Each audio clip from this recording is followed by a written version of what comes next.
Hello, everyone. Welcome back to, I'm always tempted to say Britain's Hangout Hour, but this is just me and you today. Uh, I am here with noted reclusive uh, fantasy author Dr. Philip Chase. Sir, I am honored that I was the first one that you wanted to talk to today about your book, The Way of Edan. Uh-huh. Um, Oh, the honor is mine, Britton. Thank you so much for inviting me onto your channel. I'm excited to chat with you, and I'm hoping that we'll have some fun here. I'm screwing around, of course. Philip is very well loved by the BookTube community. At least I think so. Most we do appreciate him a lot. But yes, we're talking about your book, Way of Edan today, because I finally got around to reading it in March. So I thought it was pretty good. So you did good. You did good. Well, thank you. Thank you very much. Yeah, I'm glad you think so. um. So yeah, it's a Oh man, where to start? Um. So you spent 18 years trying to put the or did you spend 18 years putting it together or trying to get it published or both? I would say 18. Well, so first of all, the 18 years is mostly in the summers because I do teach Oh, at okay. my Yeah. Uh-huh. college. So, yeah, it is a total of 18 years, but most of the year I'm not working on that. I'm teaching and everything else. So, those primarily summers for 18 years. I was working on the trilogy plus a standalone sequel that I'm hoping to publish by the end of this year.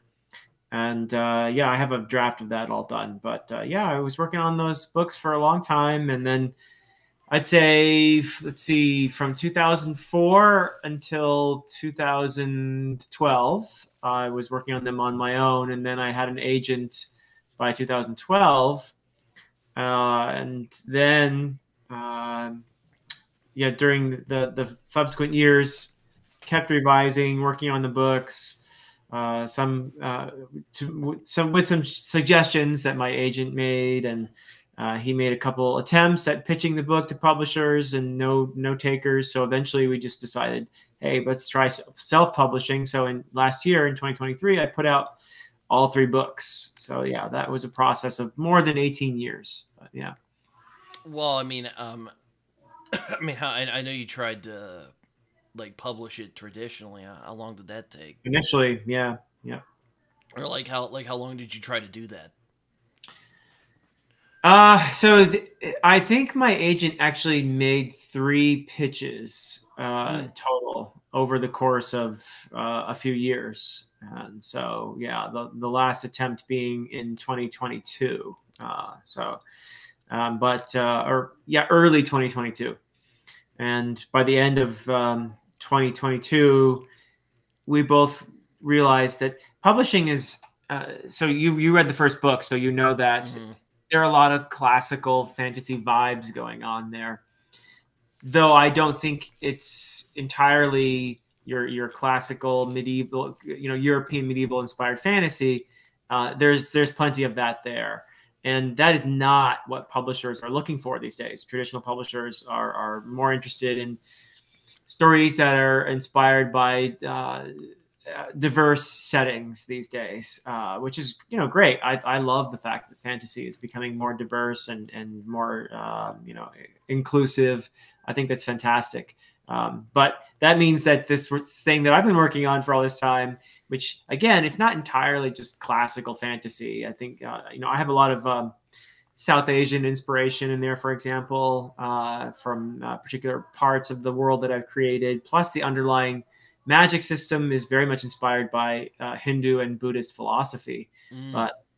But I do have clearly a lot of Old English and Old Norse and Celtic inspiration in there as well, and those are not the things that apparently these things come and go. What the publishers look for there tend to be trends that they really want to cater to. For example, right now, my understanding is that they're really looking for the next great romantasy. So that's the latest thing that the publishers have become obsessed with, or the biggest trend. So Britton, if you've got a romantasy in your drawer, now is the time to pitch it. Unfortunately for me, I did not write a romantasy, so I think the publishers are going to come knocking anytime soon. There is. That's okay. There is some romance in here, a little bit. A wee bit, and that actually there's a little more in book 2. Yeah, there's more in book 2, I would say, than in the first book. But yeah, I would never call it a romantasy by any stretch of the imagination. Oh no, of course not. I just yeah. I mean, I guess this is sort of the inevitable first question. And I'm sure you've probably answered this a bunch of times, so not trying to break the wheel here. So, like, what inspired you to put this series together? Well, I mean, aside from like classical mythology. Yeah, that's it's an interesting question, really, because what makes somebody want to write? And it's not, believe me when I tell you, it's not the desire to make money, because this is the worst way to make money that you could ever think of. So I think that people who do this must feel compelled in some way or other. Like it's something they just, I guess it's the same as asking what is the source of creativity in people. And I think that whether it's art or books or music or what have you, we have a need to be creative. We have it feels good to be sitting down and writing a story. There's something cleansing and cathartic about the act itself. And then, of course, you do hope that eventually there will be readers for that story, and that somehow that is a thing that brings that story to life. And when people respond to the story, if that happens, it's wonderful. When they say, hey, this really captured something I was thinking about, or this is something that really spoke to me, then you realize, yeah, this is fantastic. So there's something about that whole process of creating and then getting the feedback from folks like you, who are, kind enough to read the book and hopefully like parts of it and resonate with parts of it. And, that's, for some reason, we find that satisfying. People, creative types feel compelled to create, and then there is something about the engagement afterwards that is also very fulfilling, I think. So that's my short answer, I guess. Well, I guess to make it more specific, what inspired you to write The Way of Edan? Like what were you pulling from? Yeah. Well, that was a great answer, though. Oh, thank you. Yeah. No, the standard answer there is I read Lord of the Rings when I was around 12, and I got to the end of it and just was blown away. I was experiencing what I would now call a catharsis. So 12-year-old me did not know that word, but just this wonderful feeling after finishing Return of the King of just clarity and this wonderful emotional response. It's a combination of melancholy and just a sense of wonder and beauty, and just loved it. And I thought to myself, that's what I want to do. I want to do that for someone, what Tolkien just did for me. So that was something that got planted in my head at that age. And I pursued, eventually my graduate studies in medieval literature, specializing in Old English and Old Norse and stuff like that, with an idea that this would help me eventually to draw from those materials in order to write fantasy. So I had a long-term plan that has, finally seen the light of day, I guess you could say. Yeah, so it goes all the way back to little 12-year-old me wanting to do this and pursuing it, learning a bunch of dead languages and going to graduate school and planning out the world. I wrote about 100 pages or so of world building and drew a map and everything, and sort of leaned on some of the languages that I know in order to create a sense of languages in that world and culture and stuff like that. Here's the map. Yep. Yep. Yep. Of course, that version has been made really nice by Jack Shepard, who also did the cover design. So yeah, but he worked from a map that I drew by hand. Yeah. Yeah, it's I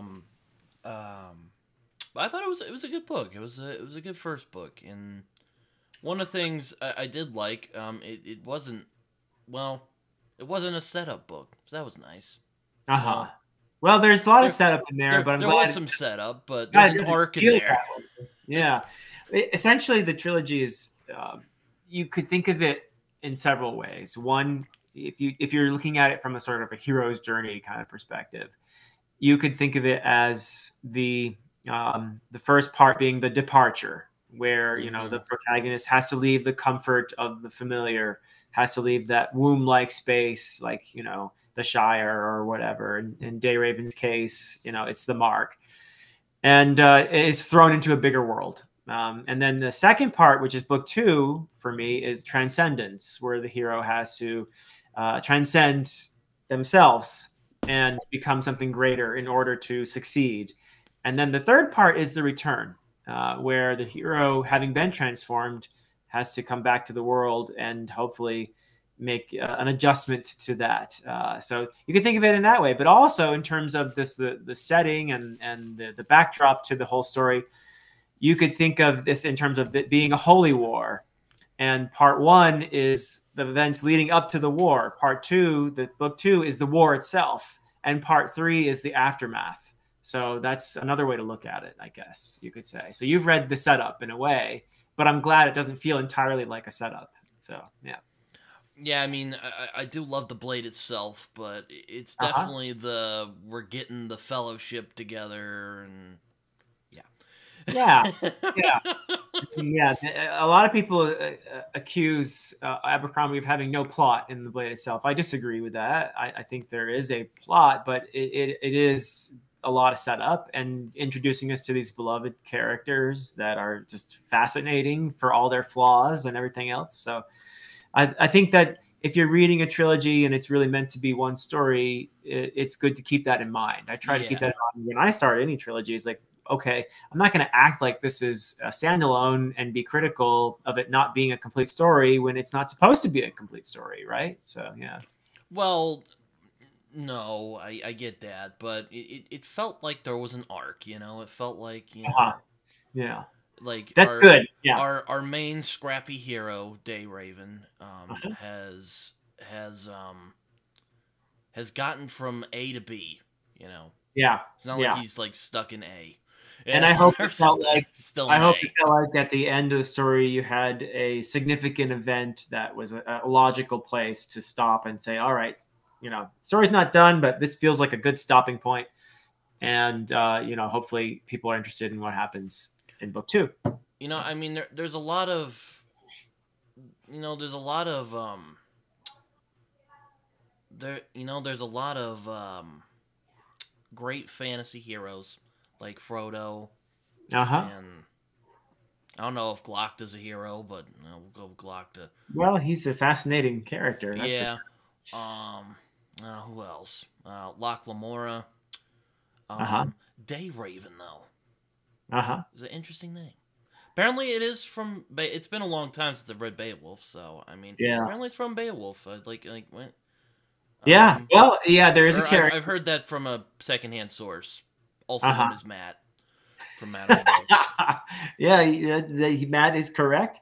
It is a name that appears in the poem Beowulf. It appears only once, and it's a throwaway character. In Old English, the name is Daihrabn, and it means day raven. But he's a Frankish warrior that Beowulf kills by essentially crushing him in a bear hug. Oh. Yeah, he was a champion warrior that gets squished by Beowulf, and that's it. And I thought to myself long ago, that is such a cool name. Somebody should do something more with that. So I took the name and ran with it. Yeah. Is there gonna be is there gonna be a gag in the later books where he gets bear hugged by somebody, or is that No, a I did resist that sort of type of nod, I guess. There are plenty of nods to Beowulf in there, but I didn't have Day Raven getting any bear hugs. Not any that are lethal anyway. Yeah. Oh, so we're not gonna get one of the priests trying to like bear hug him and Not quite. no No, Bloodlet does not give Dayraven a bear hug at any point. But his name does actually in the trilogy. drat. Yeah, it increasingly does make sense why he would have that name as well. You don't really understand it until the third book, until the end of the third book. Oh, okay. Yeah. I guess we'll talk about that when we get there.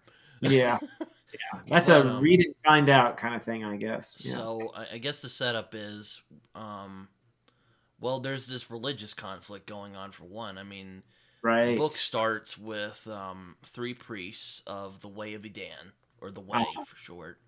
Yep. They're picketing or something. I don't know what are they doing. Well, Preaching their word, and then they just get burned alive. You're like, okay. well, not burned, but they get torn apart by a mob, Oh, essentially. I thought they got burned. No burning. My No. mistake. No time to prepare for a bonfire or anything like that. Oh yeah, that's true. But yes, they're sent with a purpose. And the background is that Torland is a much more powerful country to the north of Caer Gillian. And there had been a conflict a couple decades earlier, which was about the right of priests of the Way, which is a religion started in Torland, to go and proselytize, to make converts. They wanted to be, essentially, it's a religion that believes that it needs to convert other people to their religion. Yeah, it kind of reminded me of the Crusades a little bit.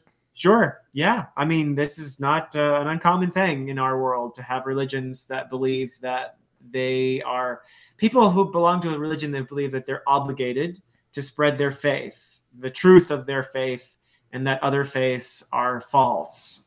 So that's definitely a thing. Yeah, that's where they're coming from, essentially. We'll these convert the infidels. Yep. Something like one that. way or another, Yeah. by persuasion or by force or what have you. And for whatever reason, that is at the heart of this faith, the idea that in order for their promised, their promised land, the world to be purified and cleansed and made into a kind of paradise, it's necessary for all other peoples to be converted to their faith. So that's what motivates them. Yeah. Yeah, I mean, I have a I have a vested interest in religion and spirituality. Uh-huh. So I thought this book was really fascinating, and I'm sure it'll go on in the trilogy. But I really like how you explored how different people not only believe in a religious faith, but how other people use that for their own ends, rather it be the head honcho priest. Though, that's something I wanted to ask you about, but there's also some who don't really care about any sort of spirituality. They just want to satisfy their megalomaniacal delusions of grandeur. Yeah. Oh, look, we have politicians today who I'm pretty sure aren't really very deeply spiritual people, but they pretend to be religious because they know that they'll get certain voters behind them that way. That's always been the case. And then you have people who are true believers, like Bledla. He really believes that what he's doing is necessary, that it is he is divinely ordained. This is his purpose, is to bring about the fruition of the kingdom of the eternal, and he has devoted his life to this. And so, yes, he's a true believer. But then you have others who are true believers who think that the path of violence is not justified in order to bring this about, that there are other more peaceful ways, like the high priest Arna, for example. Mm-hmm.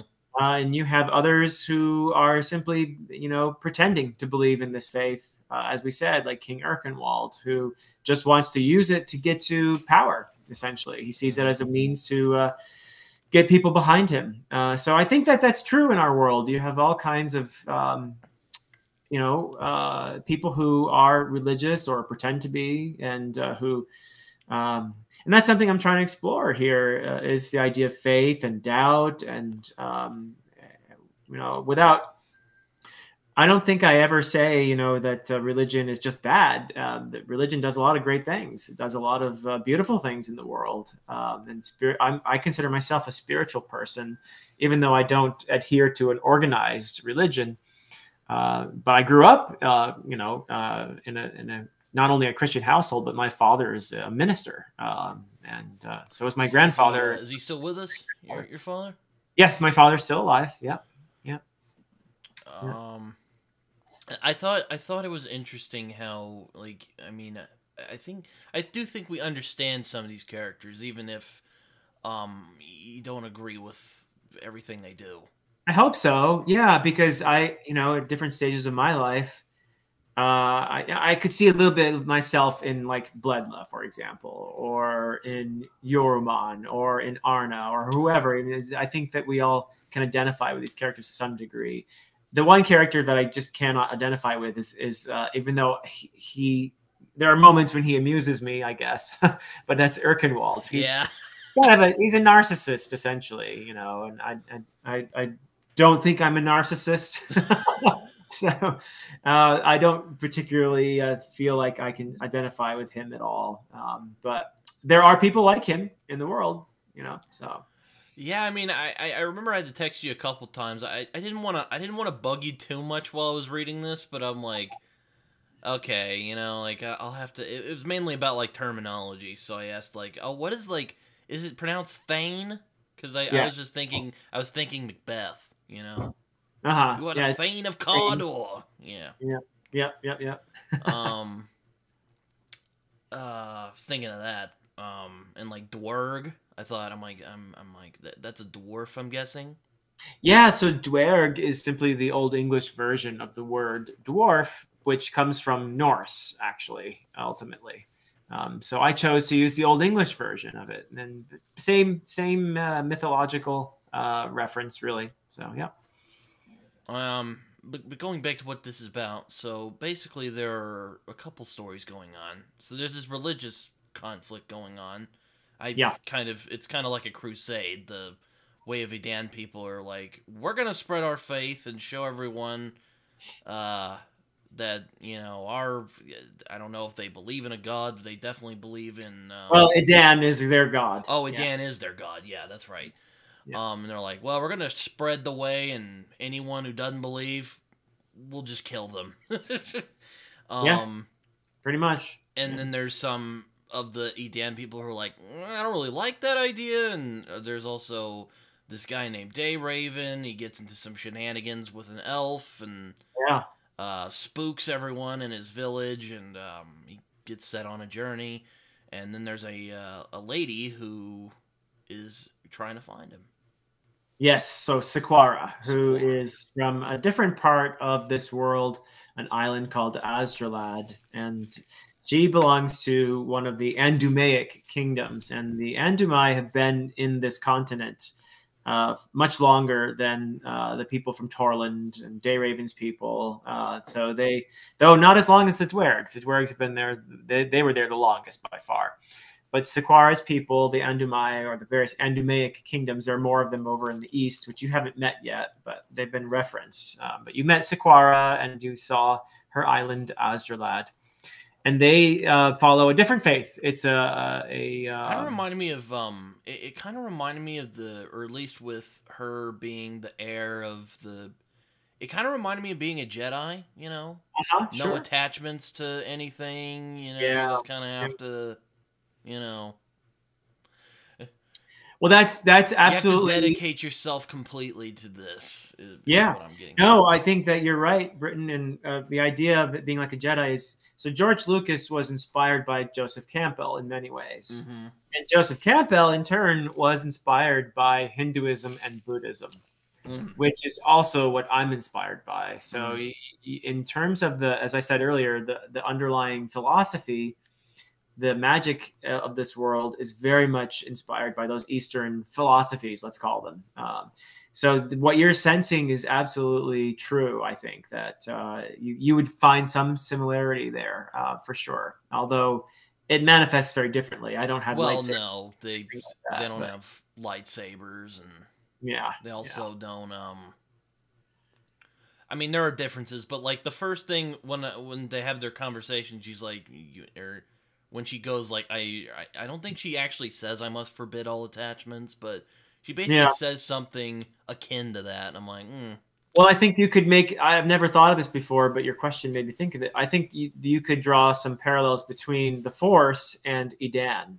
I think that yeah. there would be a lot of parallels there. Yeah, Yeah. it's funny you mentioned that because there's a scene where the priest meets Day Raven and his friend Imhar? Imhar or Yep. Imhar. Yep.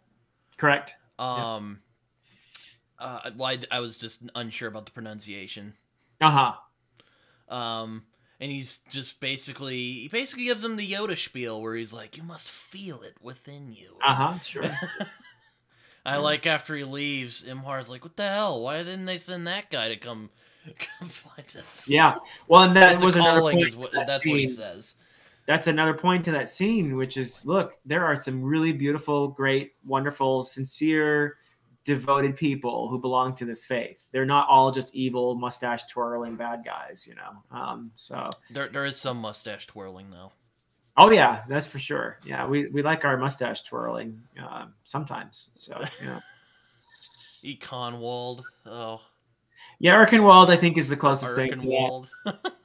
With Bledla, I try later in the book to actually give him a little nuance to make him a little more, not necessarily, I wouldn't sympathize with him because I really disagree with what he's doing, but I think you can understand at least where he's coming from. And he treats himself the same way he treats the world, which is to say, he subdues all possible sign of sin within himself. He's, highly disciplined. He even, there's the scene where he's Are you talking about Bledla? flagellating, bloodlight. He's flagellating himself, and Oh yeah, I was kind of like, okay, he's insane, or yeah. well, Well, I'm very or devoted, depends on your perspective, or right? well, very deeply devoted to the point of unreason.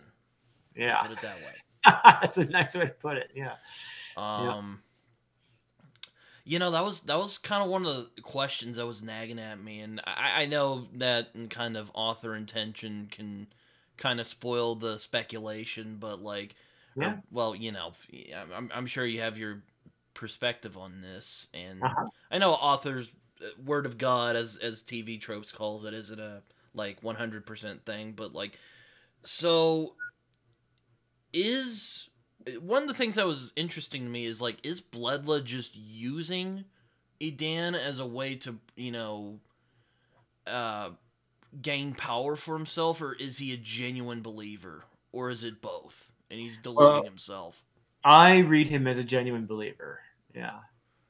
It's not a Okay, now you could argue that there is some ego wrapped up in that, like he sees himself as the chosen one. He sees himself as the one ordained to bring about the kingdom of the eternal. But that isn't for a person of his devotion and faith to come to that conclusion because of the power that he's been given isn't entirely insane. I mean, he's got a lot of power, more than anyone else, right?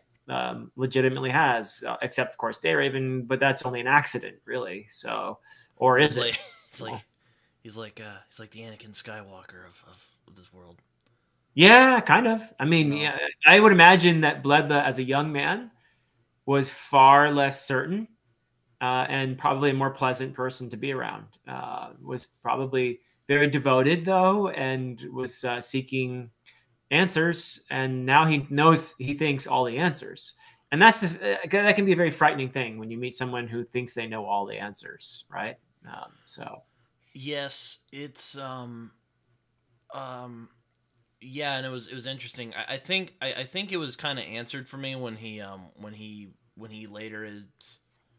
It's by the end of the book, and he's with Yoramon and with some other guys, I forget who, but um, and he's like, wait, so I'm not the chosen one, guys, and they're like, no, and Yoramon, of course, he's just trying to like keep everyone together, and he's right, just like, oh no, I'm sure it's fine, well, it, right. Dan works in mysterious ways, kind of jabbers on about that. Yeah. And I'm like, oh wait, no, this guy genuinely believes this. It's not just he's using Right. this for his own ends. Right. No, He's if just somehow delusional. Bledla got a clear message from Edan that he believed was telling him to step down and let someone else be the chosen one, he would do it. He has that much faith. He has that much belief. So for him, the priority is the kingdom of the eternal, and he believes that he's the one who's supposed to be bringing it about by leading the way here for this faith. But again, it's not about him in his mind. It's about serving Edan. So he is a genuine believer in that sense. That's how I read him. Yeah. So would you say that he's delusional, or is it just he's so like convicted in his belief? That's a Or great both? question. And I think the answer depends on your perspective. So if you're Yoraman, you think he's delusional, right? If you're someone who believes, though, then he's just following the what he's ordained to be doing. And that's what he believes most of the time. But you see cracks in that because he is human, so he finds himself in a place where when he meets Dayraven, thinking, "Wait, have I been wrong all this time, or is this some kind of test?" Right? Yeah, I like how he like cracks himself or he's flagellating himself and Arna's watching. He's like, yeah, he's lost it. Yeah, yeah. Or Yeah, at least or he thinks so. Arna's another one who's very conflicted because part of him wants to believe in Bledla, and the other part knows that what Bledla's doing is if he fears is psychotic and destructive, and it's not the way he thinks that they should be bringing about the kingdom of the eternal. But he believes, at least most of the time, and sometimes he has his doubts too. But he believes that this is a worthy goal, right? The kingdom of the eternal. So I yeah, have to say, Yaramon was my favorite character personally. He uh-huh. just, Yeah, he seems like a, when he's not being with the bad guys, he actually seems like a pretty cool guy. He's hanging yeah. out, searching for knowledge, bangs women from time to time. He's just having a good time while he's He does on break the on the rules. planet. He does break the rules. You can see, And yeah, then like you're when he sent to get into the spoilers, he sends the assassin later. I'm like, Yoramon, I was liking you. yeah. Shame on you. Sending Well, an he has his assassin. goal too. So he has this idea that through knowledge he could find a way maybe to defeat mortality. So in his own way, he is as arrogant and deluded, or if you see it that way, as Bledla. I think if Yorman were He's just alive more today, subtle about it. yeah, I mean, if he were alive today, he probably would be a scientist and probably a very driven one. hmm I'm not sure how good he would be because he sort of fixates on his ideas, and I think a good scientist is a bit more flexible, maybe. But hmm yeah, I'm glad you liked him, and you'll if you continue in the trilogy, you'll see much more of him, particularly in book 3. I think book 3 is where Yoramon really his arc really comes to fruition. So yeah. Yeah, I mean, though he does some pretty shady things, and Yep. Yep, he does, but all in the name of this great cause, right? Same yeah. as Blackmore in a way, Even but where, though like I don't know if he believes in it. I think he values it, and I think he values it as like I don't I think he's skeptical of the spirituality. yeah, oh, very much so. He doesn't. He thinks all this prophecy stuff and everything is nonsense. Even though there's magic around. There's magic around, but he sees it from a more scientific perspective, you could say. Yeah. Yeah, and he believes that it could be used in the service of improving humanity, even to a state where we no longer have to worry about mortality. So that's his goal. And whether or not that's something he could achieve in his own lifetime, he knows that that may not be realistic, but he thinks they need to set that all in motion, and that here's this tool, this faith that so many people follow, and they're wasting their time on stupid things like prophecies and nonsense when all of this energy could be put toward this great goal of defeating mortality. And that's what he's trying to do. He's trying to, his goal really is to transform the faith into a tool for knowledge. Really, that's his goal. Which just seems, that doesn't seem entirely evil, does it? No, but he's part of the, I guess, bad guys part, because, he's hanging out with Bledla, and, I mean, he is complicit in what's going on. I mean, he may not like it, but right. he's still letting it happen.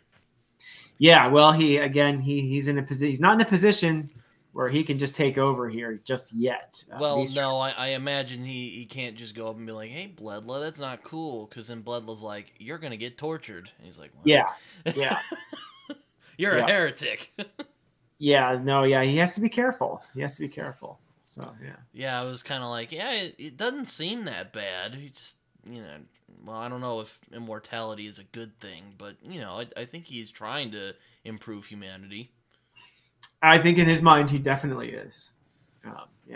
So. Oh, there's other characters too, but yes, I quite liked the priests. Because Good. there was a lot of, or well, I don't know if Bledla was pretty scary. Yeah, he was supposed to be. Yeah. So it's like, oh man, I think when I kind of figured out that, oh no, this guy really believes that he really I think that made him scarier to me. Yeah. Oh, I agree. There again, you can't bully that guy, can't negotiate with him. Nope. Can't reason with him. Nope. He's just gonna, well, unless you go, hey, Edan says no, or something like that. I don't know. Right. Well, somehow he felt like Edan was speaking to him and saying, "No, I want you to do this instead." Then maybe, but other than that, he's very certain. So it's that is something that, again, I find to be worth exploring. How is it that someone could be so sure of themselves that they believe that God is telling them to go kill those other people because they believe something else? I would say I wish I had that kind of certainty, but at the same time, you see Bledla and you're like, maybe it's good I don't. Yeah, I'm glad you don't. Yeah, honestly, I think there's some humility in doubt that I find admirable, and that personally, just as somebody who doesn't have that kind of certainty, I'm glad I don't, and I feel like we are always discovering new things. I had a great teacher when I was in college, a science class. It was actually geology in this case, but I'll never forget a conversation I had with her. Must have been a really great teacher. Yeah. Oh, yeah. Because geology just, ugh.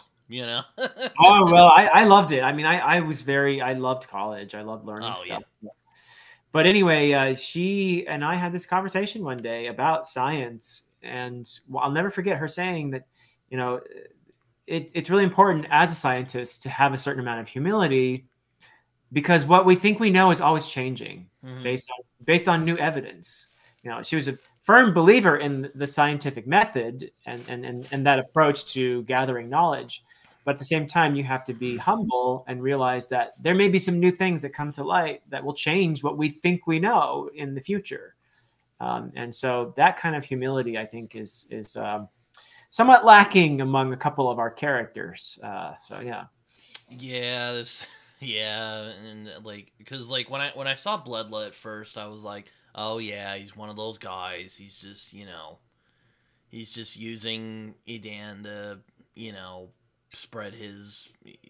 I thought he was kind of like the king a little bit, but then I'm like, oh no, he genuinely believes this. Okay, that's that's supposed to come across that he genuinely believes, and that the goal isn't let's make Bledla famous or glorious or anything. The goal is bring about the kingdom of the eternal, whatever that takes. So he's making a lot of sacrifices in order to make this happen. He's basically trying to commit genocide. Yeah, but he believes that genocide will result in a place of perfection, a paradise, let's say, for everyone at least everyone who believes the right way. Yeah. Right? Yeah.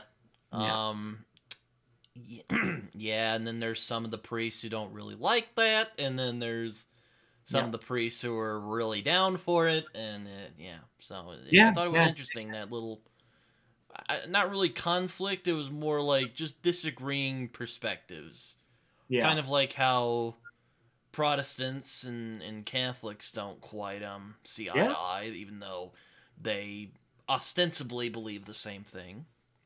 Yeah. Oh my goodness. I mean, and if you look at history, like 30 Years' War, for example, or the Don't English tell my Civil parents War. that. They'll tell you no, Catholics are you know.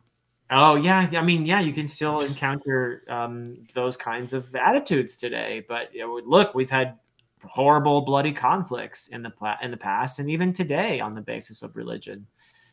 So it is I find it fascinating, and it is one of the, I think, fascinating paradoxes about humanity that we have this thing, religion, that has inspired so many people to do great acts of love and compassion, and has brought people together. Inspired great pieces of art and literature Yeah, too. so much greatness in the world, and then also at the same time, the same institution, the same beliefs have inspired people to incredible acts of hatred and intolerance and destruction. So, I mean, it's fascinating, and nothing, I think, more than religion captures the paradox that is humanity, that we are, capable of these extremes, all within the same context. So, Yeah, I would agree with that. I was when I read the prologue of this book, I was reminded of this guy who came to my college the other day. Well, uh-huh. the priests of Edan don't do this, but he basically was wearing a sign. He was one of those like God hates gays kind of people. Oh, yeah. Yeah. And Though I'm sure he's very certain that he's right, you know? yeah.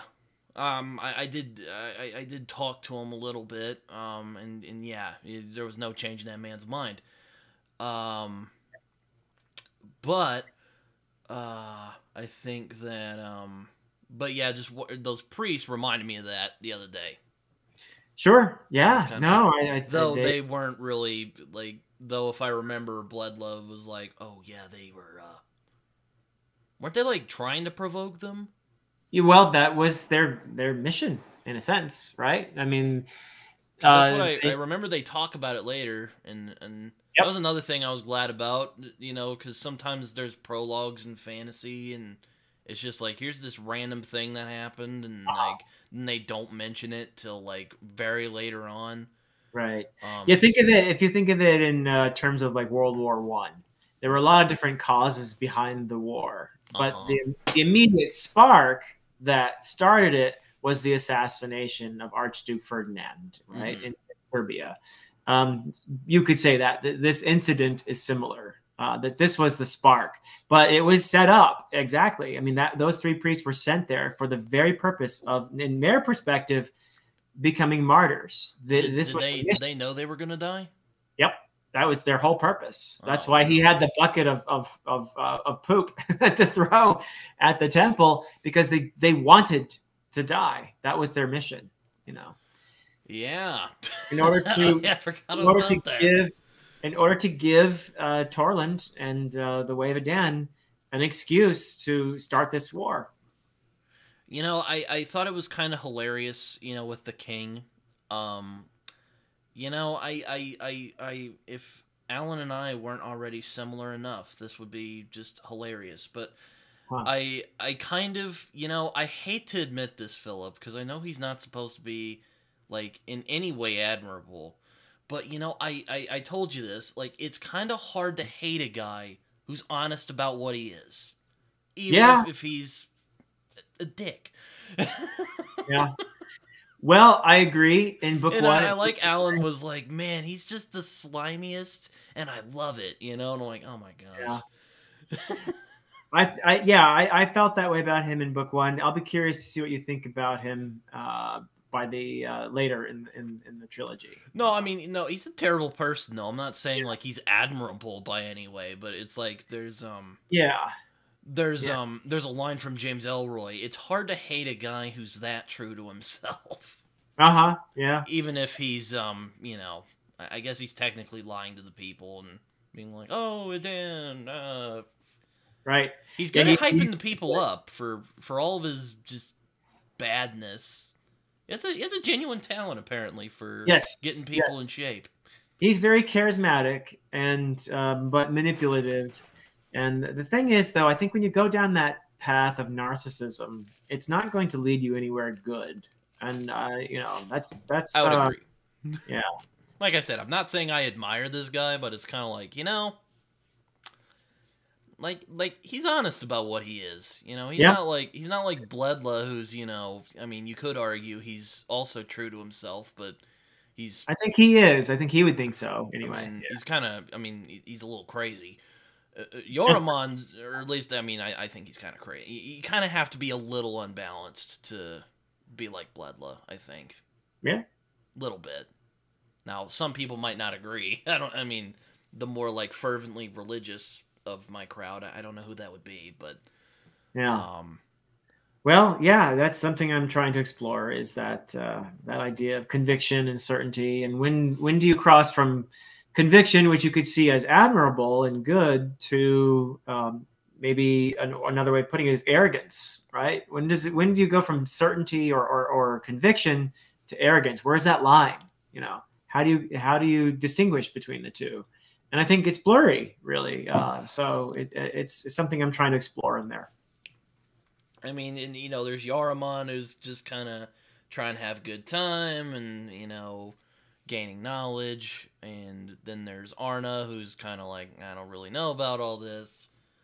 Right. But the Yep. king though, king doesn't have any of that. He's just like, I want to take over. I want to show everyone how great I am.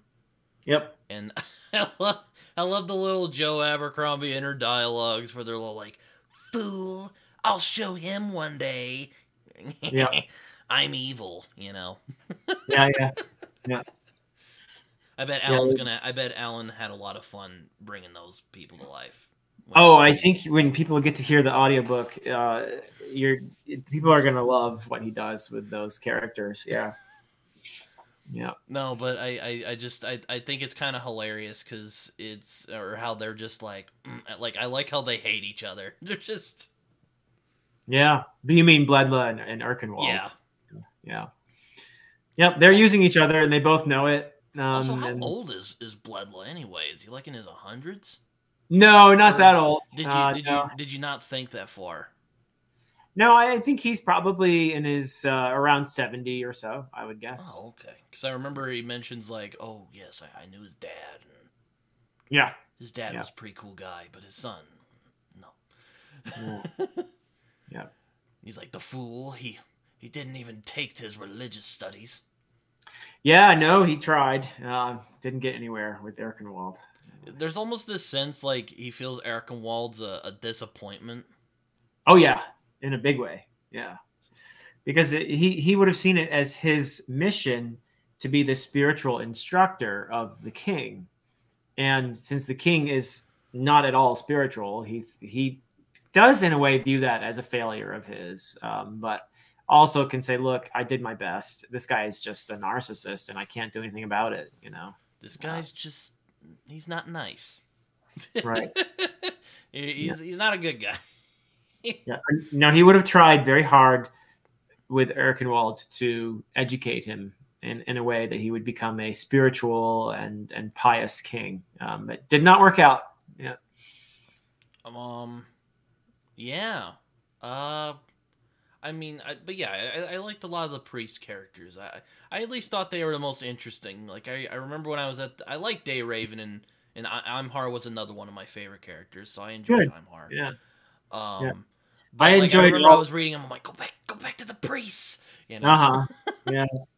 Well, you'll meet some new ones if you read book 2, and then even more new ones in book 3, and you'll hopefully see more of Sequara and enjoy that.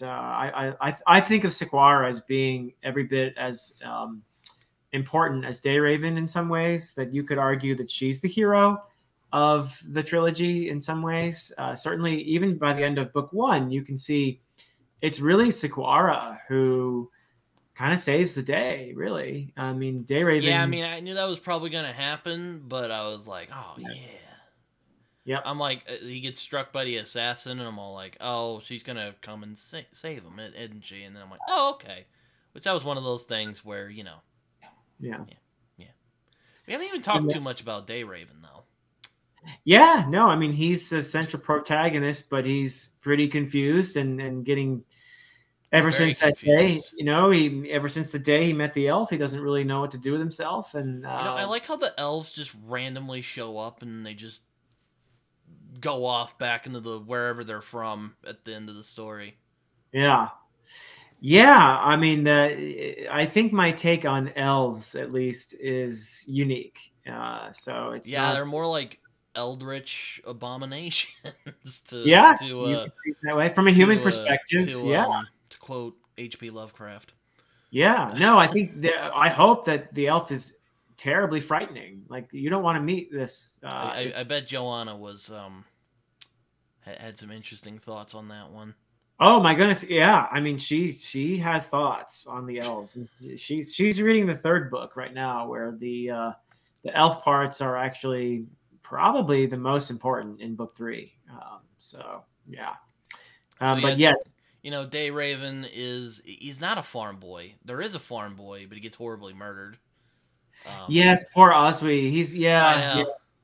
yeah. He was actually a shepherd boy, but yeah, not much difference there. And some people have told me they thought he was going to be the protagonist. Nah. So, whoops. Yeah. Sorry. Yeah. Yeah, but Dayraven is a I kind of view him as just kind of a regular kind of guy. He's got a girlfriend. He's got a best friend. Yeah. He likes the one thing that distinguishes Dayraven, perhaps. He loves old lore. He loves old lore. He loves stories, and he's a fairly empathetic person. That's the thing that I think that distinguishes him. That he, like when he meets Gnorn and Hlok's cousin Ilm, for example, and a lot of people are puzzled by why does Dayraven stop going to seek Galdor, the wizard, where he's supposed to get trained and all of that.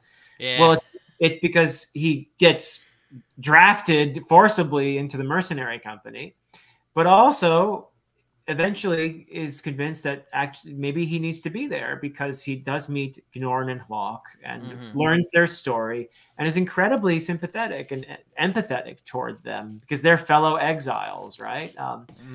Then when he meets their cousin Ilm and sees her pain, he feels it here, he feels it and wants to help. And so is that also agrees. Because of the elf power that he gets?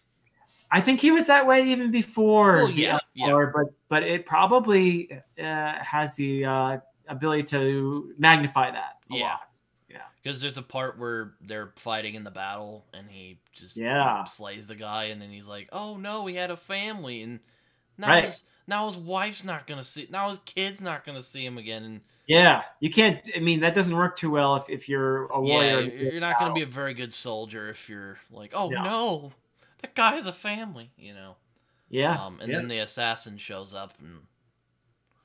Yep. Yeah, I'm like that guy's the assassin, isn't he? The one who's all. Yeah, Krita is his real name, and he goes by Brond. Yeah. Yeah. Wait, do we learn that in this book? I didn't hear him called Krita. Yep. Yeah, you met so Yoruman goes into the camp and he finds Krita and says, "Hey, I got this little mission for you here. We need to got something a little taken care of." Yeah, exactly. And he's like, "I got you." Yeah.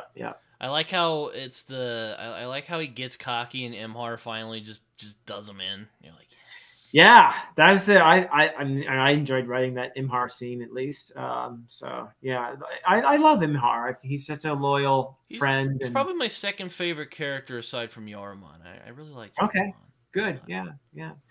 No, I also feel like he's beginning to have his own story here because he's someone who was enslaved, and yes, Dayraven's family treated him well, but he's still a thrall, if you will, and he had a family. Reminded me of Theon. In a way, I guess except he's more loyal than Theon is. Yes, definitely more loyal than Theon. He's not as insecure as Theon is. Yeah. Well, Theon, of course, is a hostage, and he has a whole host of issues from his fairly dysfunctional family. But Well, that's kind of a given. It's a George R. R. Martin story. There's a lot of yeah, dysfunctional a lot of families, and dysfunction going on in yeah, Song of Ice and Fire. That's for sure. But yeah, no, Imar has his own story too, and he's had to put that on the back burner all these years to serve Dayraven and his family, and he's beginning to feel that pull towards well, here I'm coming closer back to where I'm from, and a lot of memories are resurfacing, and we'll find your sister. yeah, and there's that promise, let's find your sister, you know, and Dayraven means that because again, he feels his friend's pain, right? Yeah, So, and he wants to help his friend out. You know. yep. They do meet his uncle though. Yes. So yeah, that and of course, as you saw, that presents Imhar with a really difficult choice, right? Are you going to remain the elder brother, loyal friend, or are you going to embrace your people and try to help them in their hour of need? You know, and that's a difficult position that he's been put in there at the end when he realizes this is my opportunity to find my home again, but it will require being separate from Dayraven. So there's a difficult choice to be made there. Yeah, I mean, going back to Dayraven's empathy, um, Yep. they even see a dead kid in like one of the towns they're in, Yes. and Yes. Dayraven is outraged. In Edenstone. Yeah. He's like, what the hell? This kid's dead. They're not doing nothing.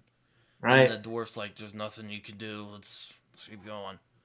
Yeah. He's like, That's we based gotta on. bury him at least. He's like, well, They will. You know. That's based on a real experience that I had. yeah. Actually. I remember you mentioned that in um, I think it was a conversation you had with. I think it was Joanna Uh huh. when you and Joanna and like Alan and someone. I think Jimmy was there too, Yeah. Yeah. and And you mentioned that. Murphy probably. Yeah. That was crazy though. That actually happened. Something like it. Yeah. Something like it. Yeah. So did you see like a kid just dead, and you were like, someone should do something. Well, I saw two things happen. One was a kid who had been hit by a car, and this was a child in a city who was a homeless kid. And he was dead on the street, and people were just kind of avoiding him and walking around. And clearly, there were some looks of shock, but nobody was doing anything about it, and just waiting for someone to come and do something, I guess. But I also saw other sites. For example, I saw a woman who was dying in a train station, in the middle of a train station, and was also again a homeless person, clearly in experiencing her last moments.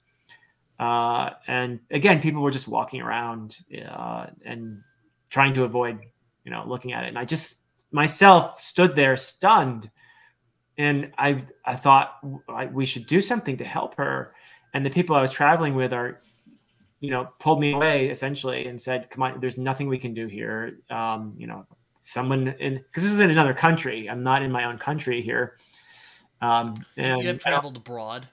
yeah, I've heard you say that before. yeah, and yeah, it was a horrible moment when I just thought, what we should be doing something here. And my friend just said, "Look, you have to. We have to go." And he pulled me away essentially. And there's someone here who's going to help or take care of her. Meaning I think she was probably didn't have very much longer to live. She was writhing in agony on the ground. Oh, Yeah. jeez. But yeah, Dayraven is he's a good guy. He or well, I think he's a good guy. I think so. I think he is. Um, Uh, he has a girlfriend. His dad is like a real famous warrior, and yeah. he's not really into the warrior thing. He's more into like stories and lore and stuff. But it's good to be prepared, I guess. And he spars with his dad, and his Yep. dad. I love how his dad just mops the floor with them. Yeah. Yeah. I know he's a legend. Yeah. Ed Gill. Ed Gill is pretty cool character. Yeah, I'm like, oh yeah, we're gonna have a little thing, and then it's like, oh yeah, we got this little community, and then he gets kicked out like 2 chapters in. I'm like, oh. Yeah. Just felt You gutted. you will see Ed Gill in book 2 if you read book 2. Yeah. I just felt gutted. I was like, oh man.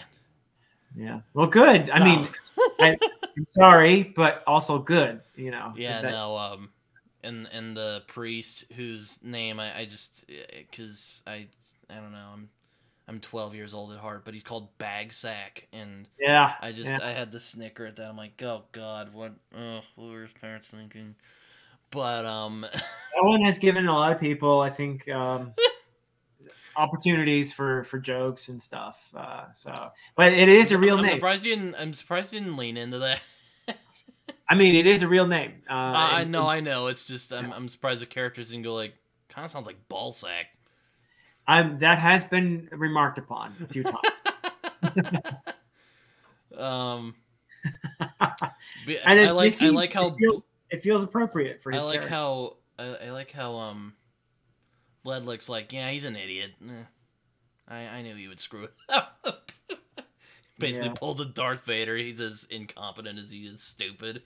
Yeah. Yeah. Poor guy. Poor Bagsack. He'll be back too as well, by the way, eventually. Yeah, he's the first one where you're like, maybe Edan isn't always a good thing, because Right. he goes full Puritan. He's like, witch, heretic, because Yep. Dayraven gets struck by an elf, and that's like Yeah. it's like a thing where whenever you get struck by an elf, you don't ever wake up. Yeah. Except, Ironically, though, except Bagsack is kind of right. except when Yeah. you do.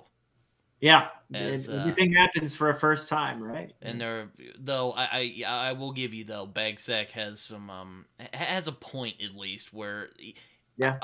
he does have some cause to be wary. I mean, as far as I'm aware, this is the first time that's happened, unless it's in the Edan prophecy. I don't. Is it mentioned? Nothing's clear in prophecy. That's the thing about prophecy is Oh that yeah. you can always read it almost any way you want. It's the same as looking up your horoscope. You can, you read that and think, "Oh, that's exactly describing me." But 100 different people could read that and say the same thing because it's worded just the right way so it's sort of vague, and it could apply in this way or that. And people's brains just kind of go there and think, "Oh, wait, that's describing me, right?" So I think prophecy works the same way. You could read it this way, and Bledla is the returned prophet. But if you read it just this way, then maybe he's not. So. Yeah, Dayraven is he's not pleased about this. No, he didn't ask for this. Yeah, no. He didn't sign up for this. He also has I'm always tempted to call him his grandma. It's his great aunt named. He thinks of her as being like a grandmother, but yeah. Is it Erd or Erd? Either way is fine. I tend to say Urd. Myself. Yeah. And she I mean, in given Dayraven's enjoyment of lore, I'm like, I guess there's worse ways to world build in your story. Yeah. I mean, that is a Beowulf thing, honestly, as well. This is a big time nod to Beowulf, which is a poem that is ostensibly it's a monster killing poem. You have these episodes where Beowulf kills a troll-like creature, and then the troll-like creature's mother, and then later on a dragon. But interwoven among that main narrative, you have all these little side stories that are going on all the time, and they are thematically linked to the main narrative in some important ways. But they are clearly different stories. That's sort of something I wanted to do, is to have various forms of storytelling where you have little histories and lore, and then you have stuff being told by bards, but it all goes back to that was kind of what, and I know that Tolkien was a great admirer. Sorry, I didn't mean to interrupt you, but I know Tolkien was a great admirer of Beowulf. He even did his own translation. I haven't read it, but I've only read the Heaney version. I'm sorry, Philip. I'm a normie. No, the Heaney version's great. I love it. But reminded me of Lord of the Rings though, because there's also bits in Lord of the Rings where, especially when it's like Tom Bombadil, there poetry bits. Well, and a part of that point of that too is, and there is that in Beowulf too, because big time, and that is about world building. It's about giving a sense of the past, and how the past is gone. You know, it's a bit of an Ubisoft thing. Like, where are those who came before? And it's very much linked thematically. So if you have stories of the past, of people who have lived and suffered and experienced beauty and sorrow and all of that, and you kind of relate to them, and you also realize that their stories are over, and then one day my story will be maybe over and told by someone else in a similar kind of way. It kind of reminds me of the dwarves. Yep. Again, I Yep. apologize if I got the pronunciation wrong. You're good. Yeah. Though I was a little thrown off because they're like, our people, our time is limited, and then like later on we meet a woman dwarg. I was just like, wait, I thought you said all the women were dead. Not all the women, but Gnord and Hawk, there's no woman that they could marry among their people. They're related to all the surviving women in a way that it would be forbidden for them to marry. So that's their dilemma. It was also a big suck when Halak died. I liked him. Yeah, well, I mean, I didn't want to have a battle where where no main characters die, because I want you to feel like there are consequences here, that any character could die. I mean, you know, it made sense, but it was still sad. Dang it. Kind of remind. I know you're not much of a video game player, though. I've seen you and one of your old students play The Witcher 3. Yeah, no, I'm not a video game player. Which there's a game called God of War. I've heard of it. And there's the one that's based on Greek mythology, and then there's one based in Norse. Well, in the Norse one, there's these two dwarf brothers who are blacksmiths. Reminded me of them a little bit, except they're warriors and they're not always bickering. Yeah. No, there are dwarf brothers who are blacksmiths in Norse mythology that are the inspiration for Gnord and Hawk, for sure. There is a little bit of Norse in this, and I really like Norse mythology a lot. Especially I like that sort of that belief in you can't change your fate. I don't know if there's any of that in the Way of Edan, but I kind of felt that with the dwarg characters.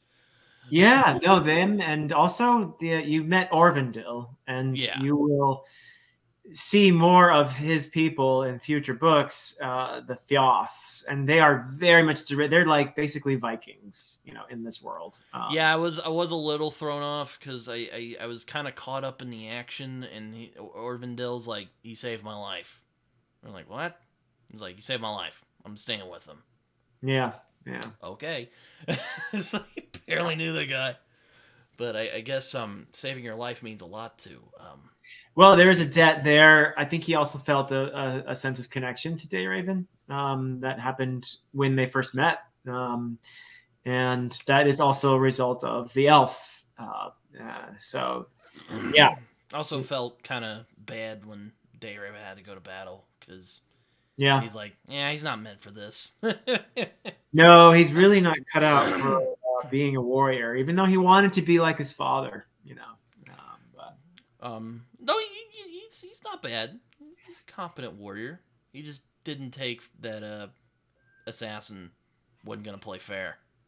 No. So that's true. Yeah, I know when he showed up and just started like fighting, and he's like, "Yeah, that guy looks a little odd to me." I'm like, "Yeah, that's the assassin." Okay. Yeah. You're supposed to feel that way, and you know, I have almost dramatic irony. You have the character Abin, the bard, who also turns out to just be like a double agent. You're like, okay, essentially, yeah. He's like, hey, I know you like some of my songs, but I'm on the other side, so let me know when you want to get out of here. Yeah.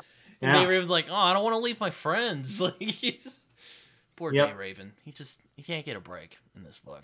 Well, I mean, there is a you know, a code of honor, you know, and the way he was raised, it would be dishonorable to leave his friends, especially after making a vow to Ilm, their cousin, to say, yeah, I'll stick by them, you know. So Yeah, I like like how Imhar's like, really? You made a vow? And he's like, I couldn't say no. Couldn't say right, no. right, yeah. And I definitely got the vibe from Imhar that, like, you know, he likes to he likes the ladies. I'll put it that way. He does. He does. I Yeah. kind of though it becomes apparent that he's it's kind of a coping mechanism for his I'm glad you picked up on that. because Yeah. he's he because he gives his backstory a little later on. And he's like, my sister, and he's like, we'll find her. Yeah. Okay. I'm glad you picked up on that That's because foreshadowing for later, probably. yeah, not everyone picks up on that. So Really? a lot of Oh. times, yeah, yeah. I've seen people like, I hate this guy. He's a jerk. You know, look at Imhar's not a jerk. He's one of the coolest guys in the store. What do Yeah. you mean? I think so. I think to understand a character, you need to also take in mind at least their trauma. You know, why do they act the way they do? Yeah, no, it's not cool to treat women the way he does. Well, okay, yeah. But you know, why does he act that way? And I don't think you have to be a psychoanalyst to put it together. You know, and you certainly did. So yeah. I mean, I've done some self-destructive things in my past life. Well, I'm only 23, but in the recent past, the past, I do have one. But you know, Picked you up on move that. on. You gain some wisdom from that, hopefully, and you try to do better, right? Yeah. So yeah, I saw Imhar. I'm like, yeah, I understand that. Like, yeah, I remember he I do like when he's like, we're gonna go find your sister, and it's one of those, oh, Dayraven's such a great guy moment. Yeah. Yeah, no, they're essentially I mean, like brothers. well, They really they- are brothers. Like, Dayraven could have been annoying, but I think he was I think he was, you know, I think he felt real enough to me anyway, where it felt believable. Good. At least I thought so. Like, I wasn't annoyed by him, like how nice he was. Because, Yeah. I don't know, maybe it's like cynicism in my old age of 23, but but it's like, they're too nice. That annoys me. Yeah. But no, he's Oh, nice. he has his flaws, that's for sure. And Yeah, I hope as you continue in the next couple books, if you do, that you'll see how his character changes as a result of what he's going through too. But I have had people express to me that their attachment to Dayraven grew a lot in the second book and even more in the third. So you know, I hope that's the case. After this book, I am certainly curious on where he's going to go. So, yeah. I thought it was an interesting. I thought it was an interesting way to end it. He's unconscious for the last, like, God, how many pages? Like 50, maybe. Yeah, something like that. Yeah. Well, I mean, I guess the only character we haven't really talked about is Sakura. Yes. Yeah. We can finish on her. Yeah, we can. Yeah. So I'm guessing that's where kind of the Buddhist influence comes in with her kind of. Is it a religion or is it Yeah, the Endomaic faith where you have the mother and the father, and it's a sort of dualistic faith. So it's made up in a sense, but it has some similarities to Hinduism and Buddhism in terms of understanding oneself as essentially your identity is an illusion. In the sense that you are, in fact, in a deeper sense, really just part of the universe around you. You know, you are in the moment. Sounds kind of pantheistic. There's something like that, I suppose. But yeah, in their faith, in their dualistic faith, you have the mother who just sort of generates life, and then you have the father who is the figure of death, and you return to the father, and you kind of, life keeps getting sort of recycled that way. You know, you have the mother creating life and the father destroying life, and then it's starting over again, and then that continual process. So yeah, they're especially someone in a position like Sequara, who's basically her purpose is to serve. She's going to be the ruler, but the ruler is someone who serves the kingdom and lives for the kingdom and has no attachments. I thought you were gonna say the people. I'm like, oh, it sounds kind of like America. Same thing, really. The kingdom, the people. Yeah, I mean, they are what she lives for, and her own identity doesn't matter. Her own. Now, of course she's human, right? So you can't entirely, I think, erase all of your desires and attachments and everything else. I mean, some people would consider an enlightened person, like the Buddha, for example, someone who has been able to erase all desires and attachments, and that's a state of enlightenment. But Sequara is human, very much human, and though she's much more poised and controlled and sacrificial than most anyone you'd ever meet, she's still human. Again, she kind of reminded me of a Jedi a little bit. Yeah. I mean, I love that. She doesn't have a cool lightsaber though. No cool lightsaber. She does have a sword, but really her primary weapon is her magic. And the thing is, she might be one of the most powerful magical users, aside from Dayraven, who just doesn't know how to use it, and right. Bledla. Yeah, no, she's up there. Sequara is way up there for sure. I would be curious to see an epic magic battle between her and Bledla in the near future, but I don't want to. Spoilers. You might see some things along those lines. I can't say exactly what, but yeah, book 2 is, like I said, is where the war really happens. Yeah. But anyway, yeah, Sequara is I love that character, and I love the conflict within her. She sees herself as a healer primarily, and that is her desired role in life. But unfortunately, this holy war that's happening is going to take over everywhere.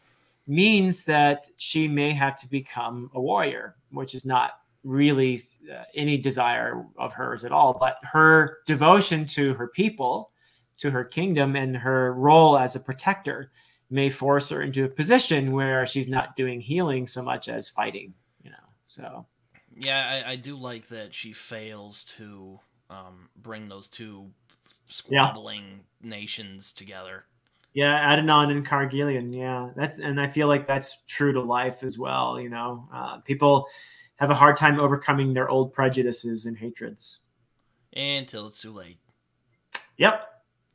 Yeah. Again, it kind of reminded me of Song of Ice and Fire, except it's not White Walkers. It's just a crusade. Yeah. Fair enough. I call it a crusade for lack of a better word. Oh, I think that's a good word. Or jihad if you're if you're Islamic. Yeah. Or pretty big similarities there. I'm sure there's other words. I don't know. But although some people would argue about the term jihad, some people see it as more of a spiritual conflict rather than actually going out and fighting. Admittedly, my knowledge of Islam as a faith is very limited. So yeah, I'm no expert either, but I have heard that much at least. So but yeah, Sequara, I keep saying this. She just reminded me of a Jedi a lot. Cool, I love it. I'm glad. Yeah, and again, she didn't have the Force, I guess, but like that same kind of. I don't want to say rigid. Well, maybe rigid, but. Yeah, that's fair. Like she's very much trying to do her best, and she has her protector, and she's like, I kind of like him, but I shouldn't like him because I should have no attachments whatsoever. I'm like, sounds Jedi. Cool, I love it. Yeah, just I'm sure people are gonna be like, oh my gosh, I just noticed that. I didn't think of that before. I can see the comments now. Well, I hope so. Yeah. We'll see, I guess. I don't know. Like, were you in, like, so is Buddhism, because I've heard the Jedi philosophy is based on Buddhism. So is her kind of religion based on that? Yeah, both, I think, indirectly. Like I said before, I think George Lucas was very inspired by Joseph Campbell, who was in turn inspired by Buddhism and Hinduism.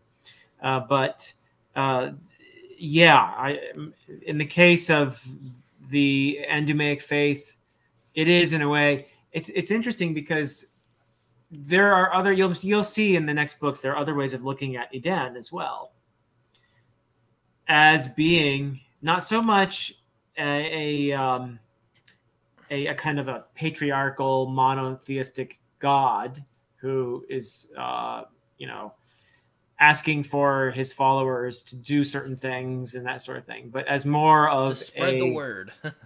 To yeah, all to what's the verse in the Bible? Verse where he's telling them to spread the gospel uh-huh, yep, to yep, yeah. There's that directive that people of faith believe that they have to go out and do this because they're told to. So yeah, no, but there's another way of looking at Edan as something more similar to the mother and the father, but the mother and the father blended into one. It's sort is of there like a child, or is that like, is that not so much spoilery? that, not so much that as just a recognition that what we're really talking about here is metaphors. So, Oh. when you have a pantheon Mhm. and you have a god of war, you know, you and I would recognize that god of war as essentially a metaphor. So if you have, Ares, for example, or Thor or something like that, or Well, Tyr Tyr, is the Norse Tyr is the god. real god of war. Yeah, he's less known, though. Thor is thunder. Right, right. But like But you'd Norse, like recognize most that of the they're. Norse gods are war gods. I mean, they're all, and you could say Odin is too, Yeah. really.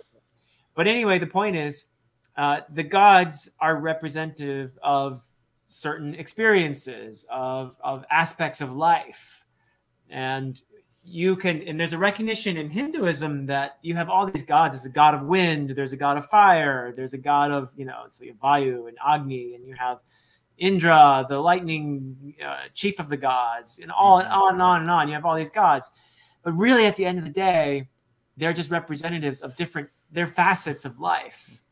And behind those facets, behind those masks, there's really one life force. There's one. If you want to call it a god, you can call it a god, or you could call it the energy that inhabits all of life, all the universe, that manifests in different life forms like you and me and the trees and the birds and everything else. Mm-hmm. But that the gods are really just masks for that underlying force. So like AP's mask of you.